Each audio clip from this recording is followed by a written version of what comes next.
The flicker of a dying ember, that's what I was. Burnt out, hollowed out, a ghost haunting the ruins of my own potential. But this isn't a eulogy. This is the chronicle of a resurrection. This is From Burnout to Dangerous Power, my 7-day redemption story. What I'm about to share isn't some gentle pat on the back. It's the raw, unfiltered account of a 7-day war waged within, a brutal ascent from the ash heap of mediocrity to a state of unshakable inner authority. If you're content with the shadows, click away now. But if you're ready to ignite a fire within that terrifies your former self, then listen.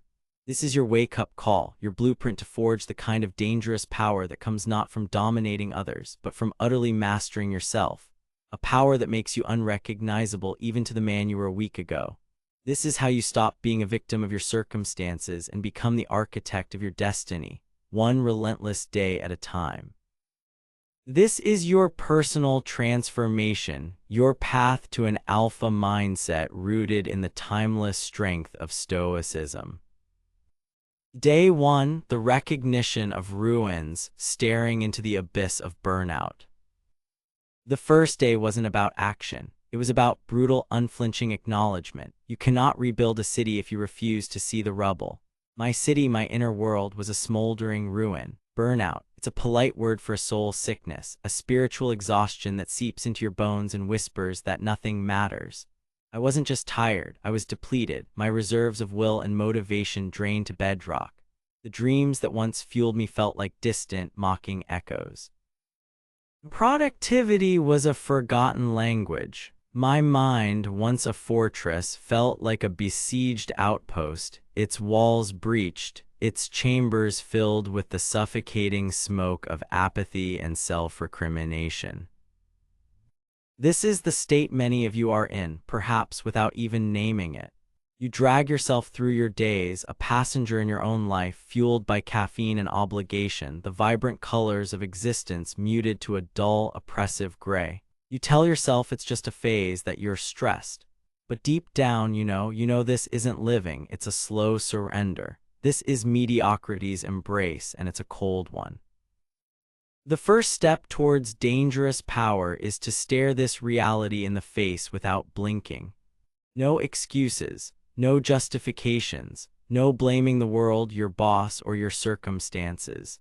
The burnout I experienced was the culmination of countless micro-surrenders, 1,000 paper cuts of compromised discipline, neglected self-care, and a mind allowed to run wild with negative thoughts and anxieties. My inner critic wasn't just a voice, it was the unopposed warlord of my internal landscape, feasting on my confidence, poisoning my resolve. Think of it like this. Your inner world is a sovereign territory. For years, perhaps, you've allowed saboteurs and insurgents, doubt, fear, laziness, the constant chatter of the inner critic, to run rampant.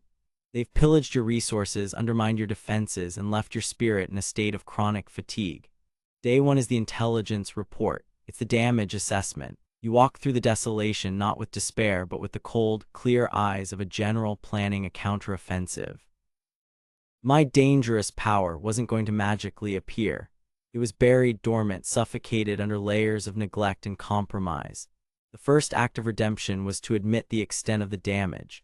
I looked at my habits, my thoughts, my energy levels, my relationships, and I didn't pretty it up. It was ugly. It was a confrontation with the man I had allowed myself to become. This isn't about self-flagellation. It's about diagnosis. You can't cure a disease you refuse to identify. So your task for this conceptual day 1, should you choose to begin this journey, is absolute honesty. Where are you truly? Not where you pretend to be, not where you wish you were. Where are the ruins in your life? What aspects of your mind, your discipline, your spirit have you allowed to decay? Confront the burnout. Name the mediocrity. Feel the weight of it, not to crush you, but to serve as the incompressible bedrock upon which you will rebuild. Marcus Aurelius wrote, "The impediment to action advances action. What stands in the way becomes the way." Your burnout, your current state of weakness, is not the end. It is the raw material for your transformation. It is the darkness that will make your future light seem all the more blinding. This unflinching look isn't comfortable. It's a bitter pill, but it's the first dose of the medicine that will lead you from being a casualty of your own life to becoming its commander. This is the stark realization that triggers the need for radical transformation. Tomorrow, we forge the will to fight back. Day 2, the vow of unyielding steel, igniting the forge of commitment. After the chilling clarity of Day 1, Day 2 is where the first spark of defiance ignites. Staring into the abyss of burnout is one thing, resolving to climb out with every fiber of your being is another. This isn't about a half-hearted New Year's resolution. This is about forging a vow in the fires of your deepest discontent, a commitment so profound it sears itself onto your soul. This is the moment you declare war on your own weakness. I remember that second day. The hangover of self-realization was still potent. The temptation was to crawl back into the familiar shadows, to accept the ruin as my permanent address. But something else stirred, a primal anger, a refusal to go down without a fight. This wasn't a gentle awakening, it was a guttural roar from the depths of my spirit. No more. This vow is the cornerstone of your 7-day challenge, the bedrock of your personal transformation. It's the point where intense motivation is born not from fleeting inspiration, but from a profound decision. You decide that the pain of staying the same is finally greater than the pain of change. You decide that mediocrity is a cage you will no longer inhabit. Think of it as an ancient warrior's oath before a desperate battle. There's no retreat, no surrender. It's victory or oblivion. You are making a sacred pact with your future self, the self that embodies dangerous power, discipline, and self-mastery. This isn't just saying, "I want to change." It's an internal declaration, witnessed by the highest part of you, that you will change or die trying in the attempt. My vow wasn't flowery, it was stark. I will reclaim my mind, I will rebuild my discipline, I will forge an unshakable inner strength, I will not be a casualty, I will become a force. I wrote it down, not on some flimsy piece of paper, but metaphorically etched it onto the walls of my inner citadel. This act, this conscious, deliberate commitment, is what separates the dreamer from the doer. The spiritual warfare begins here. It's you against the ingrained habits of a lifetime, you against the seductive whispers of comfort and ease, you against the part of you that has grown accustomed to the chains. This vow is your primary weapon in that war. When the old self tries to reassert control, when the siren song of procrastination calls, you return to the unwavering steel of this commitment. What does this vow look like for you? It must be personal. It must resonate with the deepest pain of your current state and the most compelling vision of who you want to become. It's not just about losing weight or being more productive. It's about embodying a new identity. I will become a man of discipline. I will cultivate an unbreakable mindset. I will conquer my inner critic. This commitment isn't a one-time event, it's a living flame you must tend to daily. It's the answer to the question, why bother, when the path gets hard, because you swore an oath, because your word to yourself is inviolable. This is the genesis of self-respect, the foundation of mental toughness. You are drawing a line in the sand, and the person you were yesterday is not allowed to cross it. The power of this vow is that it shifts your entire internal energetic signature. You move from victim to protagonist. You stop waiting for permission or for conditions to be perfect. You grant yourself the authority to enact radical change. This is the no excuses mindset taking root.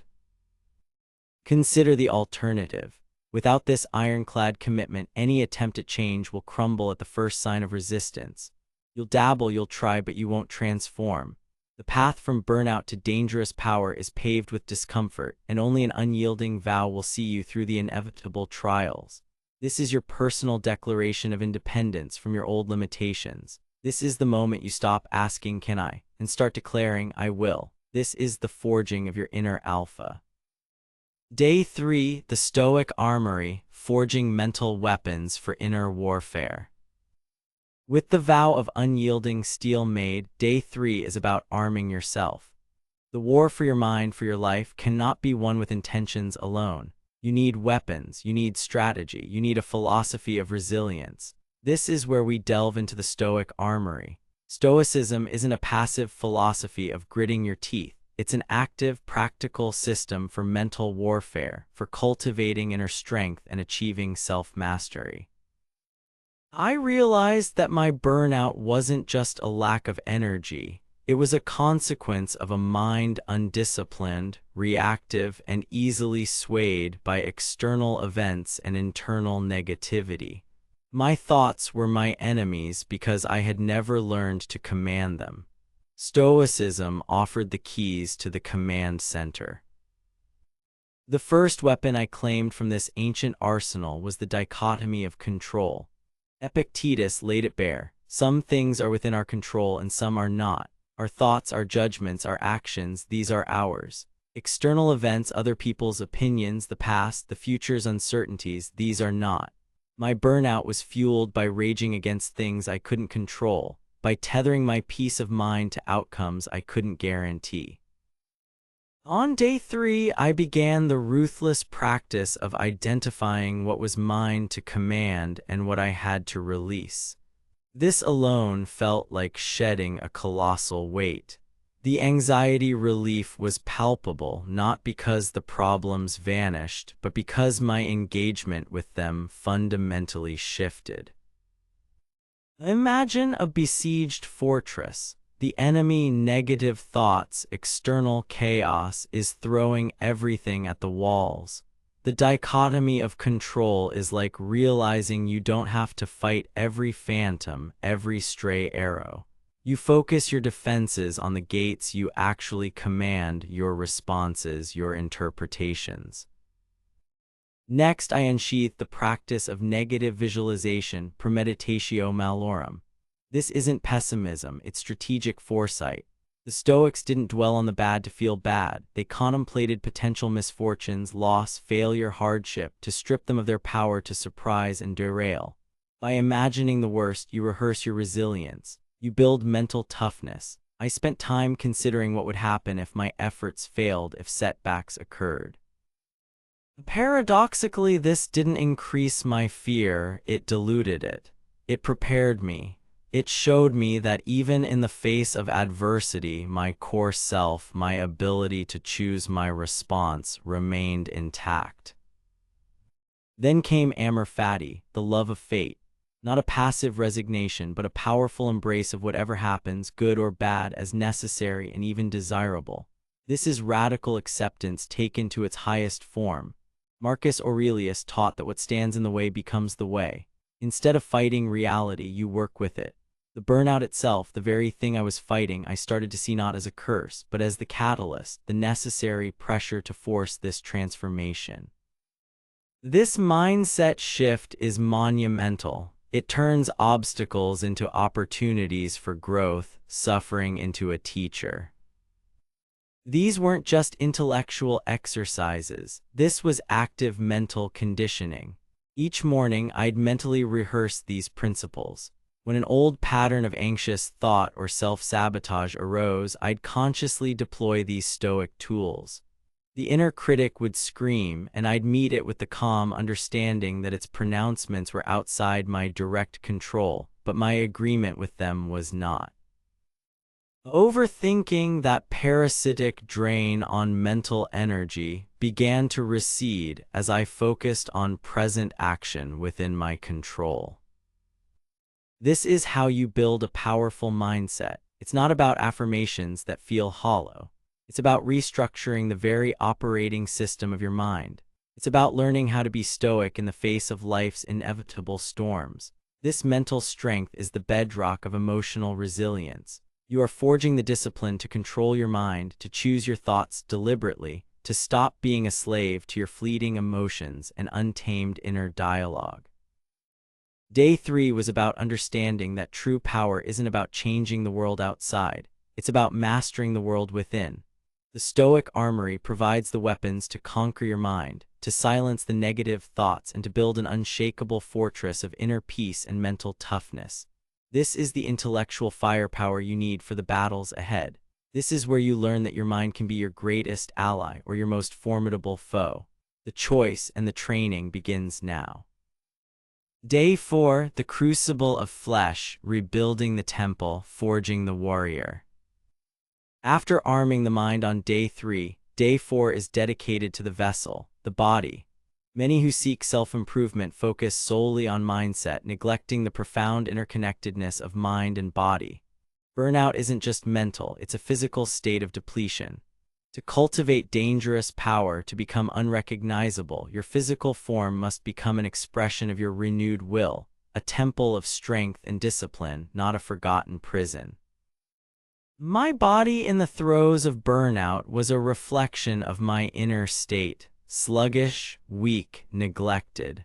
The thought of intense physical exertion was abhorrent. Yet I knew that to truly break free, to forge the mental toughness I craved, the physical crucible was non-negotiable. This wasn't about vanity. It was about reclaiming vitality, about stoking the literal fires of my metabolism and energy, about proving to myself through sweat and strain that I was capable of enduring discomfort and emerging stronger. The principle here is simple. A disciplined body breeds a disciplined mind. The ancient Spartans knew this. The Roman legionaries knew this. Any warrior culture throughout history understood that physical hardship forges mental fortitude. When you push your body past its perceived limits, you are simultaneously expanding the limits of your willpower. You are teaching yourself on a visceral level that you can overcome resistance. My day 4 wasn't about suddenly running a marathon. It was about intentional, challenging movement. For me, it was a return to rigorous strength training, something I had let slide into oblivion. It was the cold shock of an early morning run when every cell screamed for more sleep. It was the conscious decision to fuel my body with clean, energizing food, not the comfort junk that had become a crutch. Each repetition in the gym, each step on the pavement became a declaration of intent. The burn in my muscles wasn't just physical, it was the symbolic burning away of lethargy and apathy. The sweat wasn't just water, it was the exorcism of weakness. This is a form of active meditation, a spiritual warfare fought with iron and effort. There are no excuses here. I'm too tired is the anthem of the old self. The new self, the one committed to dangerous power, hears that excuse and uses it as fuel. The beauty of the physical crucible is its immediacy. You can intellectualize mindset shifts all day, but you cannot fake a heavy lift. You cannot pretend to have run 3 miles. The feedback is instant, honest, and brutal, and so is the reward. The surge of endorphins, yes, but more importantly, the quiet pride of knowing you faced discomfort and didn't flinch. This builds confidence from the ground up. This isn't about becoming a professional athlete. It's about respecting your physical existence as an integral part of your personal transformation. It's about understanding that your energy levels, your clarity of thought, your emotional stability are all profoundly influenced by your physical state. When you feel strong, capable, and vital in your body, that energy permeates every other aspect of your life. You stand taller, not just physically, but metaphorically. Think of your body as your warhorse in this campaign of self-mastery. Would you send a starved, ill-conditioned steed into battle? No, you would train it, feed it well, care for it so it could carry you to victory. Your body is no different. It's the vehicle through which you express your will in the world. The call to action for this day 4 is to embrace physical discipline, not as a chore, but as a core component of your radical transformation. Find a form of exertion that challenges you, that pushes you. Commit to it with the same ferocity you brought to your vow. Let the effort sculpt not just your physique, but your character. Let the discipline you forge in the gym or on the track become the discipline that governs your mind and your actions. This is how you build an unbreakable foundation, brick by painful, glorious brick. This is how your physical presence begins to radiate the inner strength you are cultivating. Overcome the inertia and you unlock a new level of power. Day 5, the Dragon's Lair, confronting and dominating the inner critic. We've laid the groundwork, the brutal honesty of Day 1, the unshakable vow of Day 2, the stoic mental arsenal of Day 3, and the physical forging of Day 4. Now on Day 5, we venture into the darkest cave, the Dragon's Lair, the domain of the inner critic. This internal saboteur, this relentless voice of negativity, doubt, and self-condemnation, is often the primary architect of burnout and the most formidable barrier to unleashing your potential. Today, we don't just acknowledge it, we engage it in mental warfare and learn to dominate it. My inner critic wasn't a mild-mannered commentator. It was a tyrant, a master propagandist whose whispers had over years eroded my self-belief and fueled my anxieties. It was the voice that said, "You're not good enough, you'll fail, who do you think you are?" It was an expert at twisting successes into near misses and failures into proof of inherent inadequacy. Allowing this voice to reign unopposed was a core reason for my descent into mediocrity. The dangerous power we seek isn't just about outward action, it's about achieving sovereignty over this internal landscape. You cannot build an empire if there's a traitor constantly undermining you from within your own court. The first step in this battle is identification and detachment. Using the Stoic principles learned on Day 3, I began to observe this voice as separate from my true self. It's not me thinking these thoughts, it's the critic speaking. This creates crucial psychological distance. Marcus Aurelius reminded himself to examine the true nature of things, to strip them of the legend that encrusts them. The legend the inner critic spins is that its pronouncements are truth. Your job is to see them as mere opinions, often distorted and unhelpful. Next comes the challenge. This isn't about arguing with the critic on its own terms. That's like wrestling a pig in mud. You both get dirty and the pig enjoys it. Instead, you challenge its authority and its evidence. When it says you always mess things up, you counter with cold, hard facts. Is that objectively true? Can I recall instances where I succeeded, where I handled things well?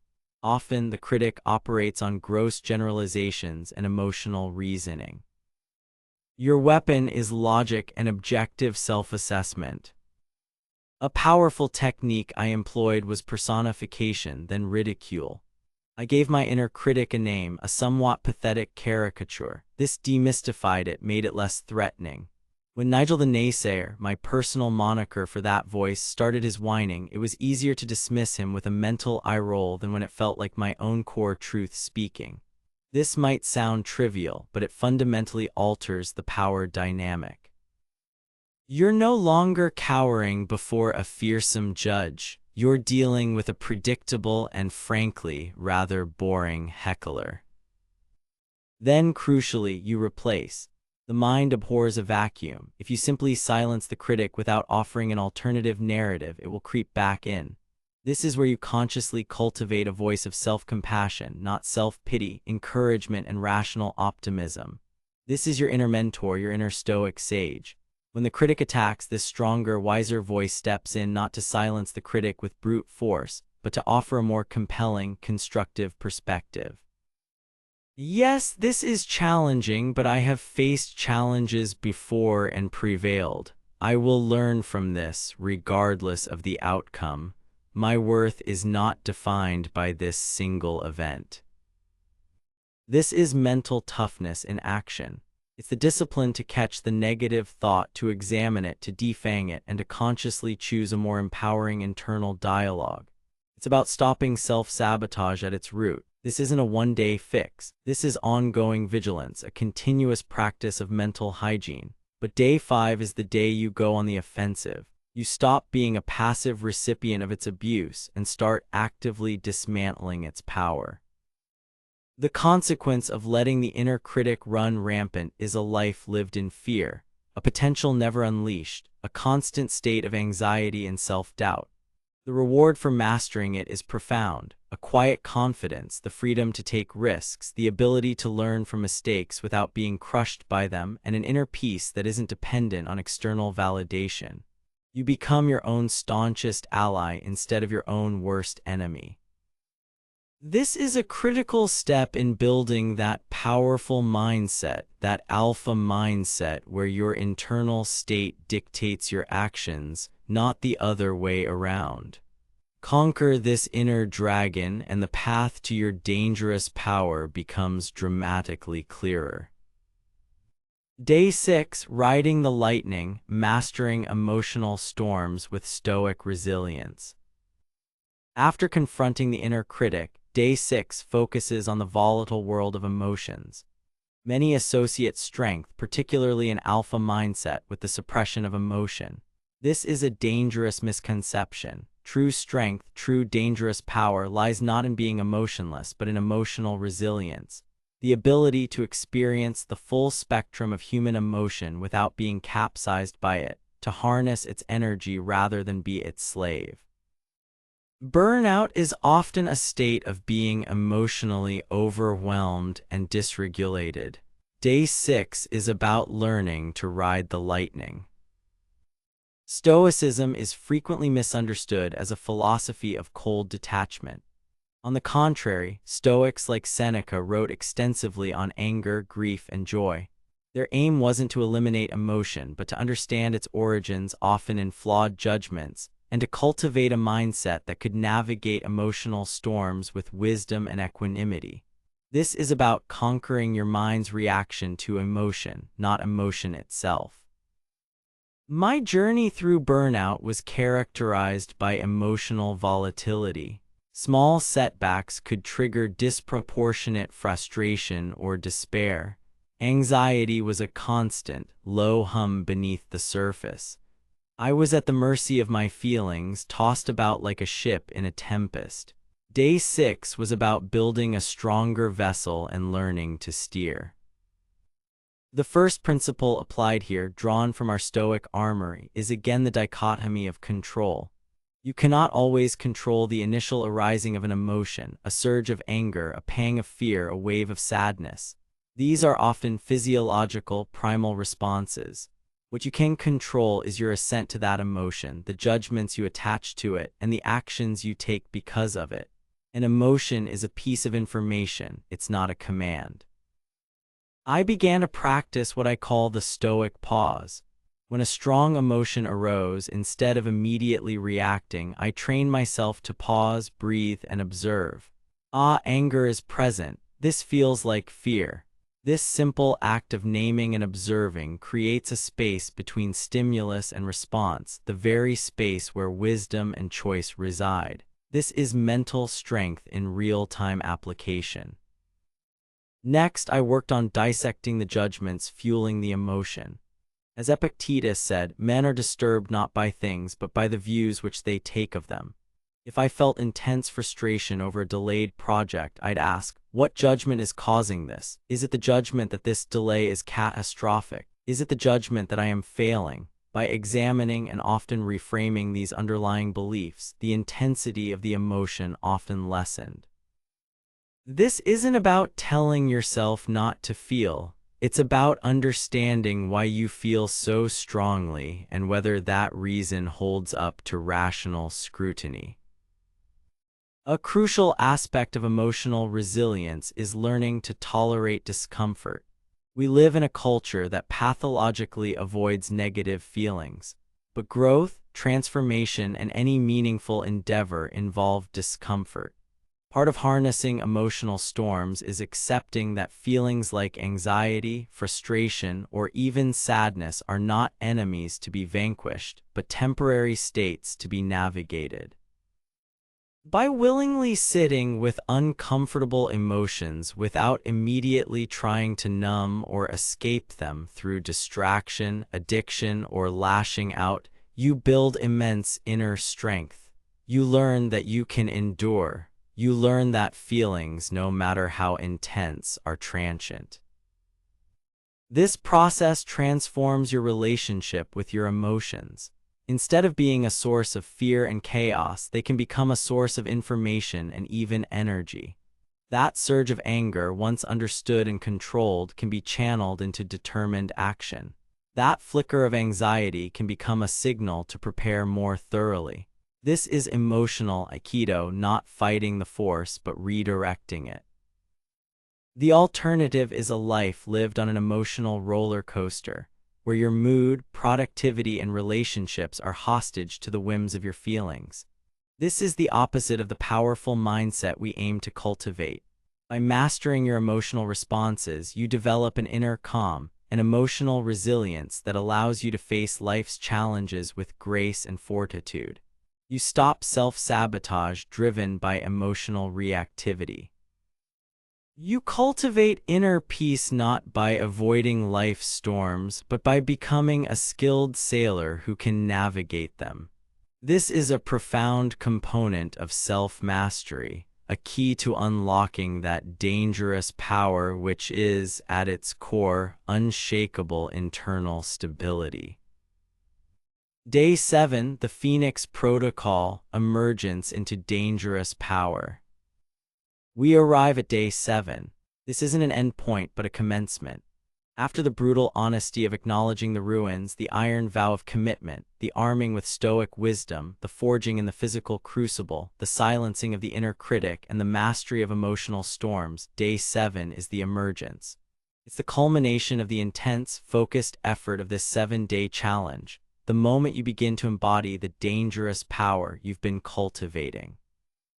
This is the Phoenix Protocol, rising from the ashes of your old self, reborn, unrecognizable, and imbued with a new anointing of strength. The dangerous power I speak of isn't about aggression or intimidation towards others. It's far more potent. It's the silent, unshakable authority that comes from profound self-mastery. It's the calm intensity of a mind that cannot be easily disturbed, a will that cannot be easily broken. It's the power of absolute presence, of knowing who you are, what you stand for, and what you will no longer tolerate from yourself or for yourself. It's the power that emanates from a man who has faced his own spiritual warfare and emerged victorious, not unscathed, but stronger in the broken places. On this 7th day, the transformation, though still nascent, begins to feel tangible. The fog of burnout has lifted, replaced by a clarity of purpose. The lethargy is gone, supplanted by a vibrant, controlled energy. The voice of the inner critic is a whisper, not a roar, easily dismissed. Emotional squalls are navigated with a newfound steadiness. Discipline is no longer a hated chore, but a welcome framework for excellence. This is the point where others might start to notice a change, not necessarily in grand pronouncements, but in your demeanor, your focus, your resilience. There's a different light in your eyes, a firmness in your voice, an economy in your actions. You've become a man who honors his word to himself, and that integrity radiates outward. This is the genesis of true confidence, not a manufactured bravado, but a deep-seated belief in your ability to handle what life throws your way, because you've proven it to yourself in the internal arena. The 7-day challenge isn't a magic pill, it's an initiation. It's a concentrated dose of the principles and practices that, if continued, will lead to radical transformation. The habits forged in these 7 days, the mental discipline of Stoicism, the physical rigor, the constant vigilance against negative thinking, the emotional self-regulation, these are the building blocks of a new life, a life where you overcome mediocrity by default, not by exception. My own emergence wasn't a sudden explosion of light, it was a quiet dawn, a realization that the man who started this journey 7 days prior, the burnt-out shell, was gone. In his place stood someone tested, someone who had looked his weaknesses in the eye and refused to blink, someone who understood that true power is an inside job. The redemption story isn't just about escaping burnout, it's about reclaiming your inherent sovereignty. The Phoenix Protocol is this: you have walked through the fire. You have allowed the old, ineffective parts of yourself to be consumed. And from those ashes you have chosen to rise stronger, wiser, and more purposeful. This is the essence of personal transformation, not adding something new, but burning away what was never truly you to reveal the resilient core within. This is how you change your life, not by waiting for external circumstances to align, but by fundamentally changing who you are from the inside out. This new power is dangerous because it makes you impervious to manipulation, resistant to distraction, and relentless in the pursuit of your highest potential. It's dangerous to your old limitations, to your comfort zones, to the expectations of those who preferred you weak. This seventh day is a celebration of that emerging power, but also a renewed commitment. The war for self-mastery is never truly over, but now you are no longer an untrained recruit. You are a seasoned warrior armed with the wisdom of Stoicism, forged in discipline and guided by an unshakable inner compass. You have tasted what it means to unleash your potential, and there is no going back. The journey to becoming unrecognizable has truly begun. And so, this 7-day crucible concludes not as an ending, but as the true beginning of your ascent. What I've shared, from burnout to dangerous power, my 7-day redemption story, is more than my story. It's a template, a call to arms for anyone mired in the ashes of their own potential, yearning to break free and forge a life of purpose, discipline, and unshakable inner strength. We walked through the desolation of day 1, facing the brutal truth of burnout. We forged the unyielding vow of steel on day 2, the unbreakable commitment to change. Day 3 armed us with the timeless wisdom of the Stoic armor, teaching us to control our minds. Day 4 plunged us into the physical crucible, rebuilding our vessel and forging resilience. On day 5, we confronted the inner critic, that dragon in its lair, and began the work of dominating it through mental warfare. Day 6 taught us to ride the lightning of our emotions, cultivating Stoic emotional resilience. And finally, day 7, the Phoenix Protocol, marked our emergence, the genesis of a dangerous power rooted in profound self-mastery. This journey is not for the faint of heart. It demands no excuses, only intense motivation and a relentless pursuit of personal transformation. It requires you to engage in spiritual warfare against your own ingrained mediocrity, to build mental toughness brick by brick, and to cultivate a powerful alpha mindset that refuses to be a victim of circumstance. The dangerous power you now glimpse is the power of a mind at peace yet fiercely alive, a spirit that has faced its own shadows and chosen the light of discipline. It's the power to say no to what weakens you and yes to what strengthens you. It's the confidence that comes not from arrogance, but from a proven track record of overcoming your own internal resistance. You are learning how to change your life because you are actively changing who you are. This 7-day framework is your wake-up call. It's an invitation to stop self-sabotage, to conquer your mind, and to unleash the potential that has lain dormant within you. The principles of Stoicism, the unwavering commitment to discipline, the courage to face your inner demons, these are not relics of the past. They are the timeless keys to unlocking a life of meaning and power in the present. Do not let this be just another video you consume. Let it be the catalyst. Take these 7 days, whether conceptually or literally, and wage your own war for redemption. Become unrecognizable to your former self. Build that fortress of inner strength. The path is laid out. The choice, as always, is yours. Will you remain in the ashes, or will you rise like the phoenix into the full expression of your dangerous power? Go forth and conquer.